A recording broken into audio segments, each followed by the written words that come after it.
بیٹی زمانہ جاہلیت میں لوگ اپنی معصوم بچیوں کو سامنے بٹھا کر قبر کھودتے تھے، پھر اس بچی کے ہاتھ میں گڑیا دے کر، اسے مٹھائی کا ٹکڑا تھما کر، اسے نیلے پیلے سرخ رنگ کے کپڑے دے کر اس قبر میں بٹھا دیتے تھے۔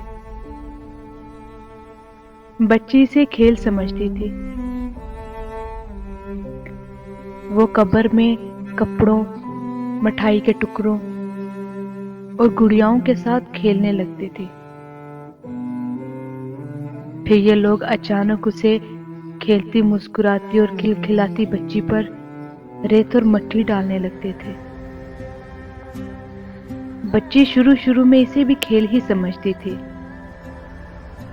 لیکن جب ریت اس کی گردن تک پہنچ جاتی تھی تو وہ گھبرا کر اپنے والد، اپنی ماں کو آوازیں دینے لگتی تھی، لیکن ظالم والد مٹی ڈالنے کی رفتار میں اضافہ کر دیتا تھا۔ یہ لوگ اس کبھی عمل کے بعد واپس جاتے تھے تو اس معصوم بچیوں کی سسکیاں گھروں کے دروازے تک ان کا پیچھا کرتی تھی، لیکن ان ظالموں کے دلوں پر تالے تھے، ان کے دل نرم نہیں ہوتے تھے۔ بعض ایسے لوگ بھی تھے جن سے اسلام قبول کرنے سے پہلے ماضی میں ایسی غلطیاں ہوئی تھی۔ ایک نے واقعہ سنایا،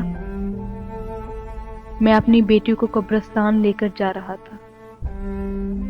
بچی نے میری انگلی پکڑ رکھی تھی۔ وہ باپ کے لمس کی وجہ سے خوش تھی۔ وہ سارا راستہ اپنی توتلی زبان میں مجھ سے باتیں کرتی رہی۔ وہ مجھ سے فرمائشیں بھی کرتی رہی اور میں سارا راستہ اسے اور اس کی فرمائشوں کو بہلاتا رہا۔ میں اسے لے کر قبرستان پہنچا۔ میں نے اس کے لیے قبر کی جگہ منتخب کی۔ میں نیچے زمین پر بیٹھا اور اپنے ہاتھوں سے ریت اٹھانے لگا۔ میری بیٹی نے مجھے کام کرتے ہوئے دیکھا تو وہ بھی اپنے کام میں لگ گئی۔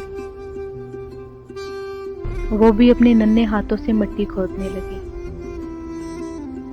ہم دونوں باپ بیٹی ریت کھودتے رہے۔ میں نے اس دن صاف کپڑے پہن رکھے تھے۔ ریت کھودنے کے دوران میرے کپڑوں پر مٹی لگ گئی۔ میری بیٹی نے کپڑے پر مٹی دیکھی تو اس نے اپنے ہاتھ جھاڑے، اپنے ہاتھ اپنی قمیض کے ساتھ پونجے اور میری قمیض سے ریت کھاڑنے لگی۔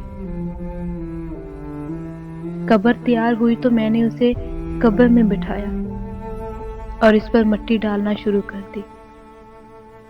وہ بھی اپنے ننھے ہاتھوں سے اپنے اوپر مٹی ڈالنے لگی۔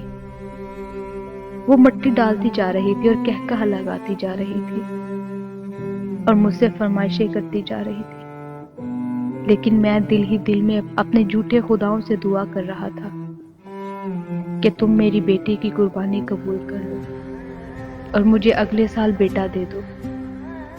میں دعا کرتا رہا اور بیٹی ریت میں دفن ہوتی رہی۔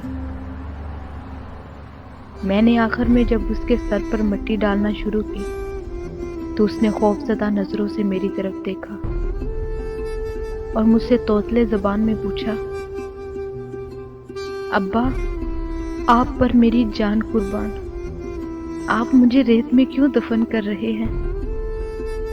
میں نے اپنے دل کو پتھر بنا لیا اور دونوں ہاتھوں سے تیزی سے قبر پر ریت پھینکنے لگا۔ میری بیٹی روتی رہی، چیختی رہی، دعائیاں دیتی رہی، لیکن میں نے اسے ریت میں زندہ دفن کر دیا۔ یہ وہ نقطہ تھا جہاں رحمت للعالمین ہمارے نبی حضرت محمد صلی اللہ علیہ وآلہ وسلم کا جواب دے گیا۔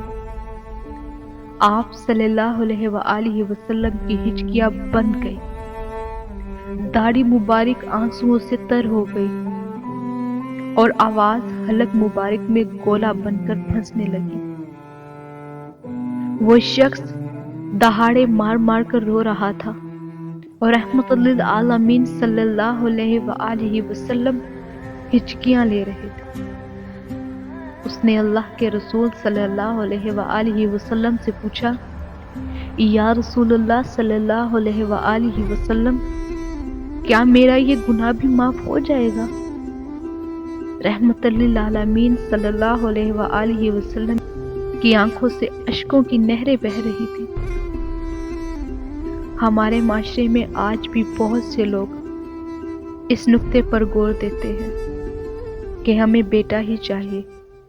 ان سے اپیل کرتی ہوں کہ خدا را ایسی گندی سوچ کو ختم کرے۔ دیکھا جائے تو تقریباً لڑکیاں ہی ہوتی ہیں جو ماں باپ کی اصل قدر کرتی ہیں۔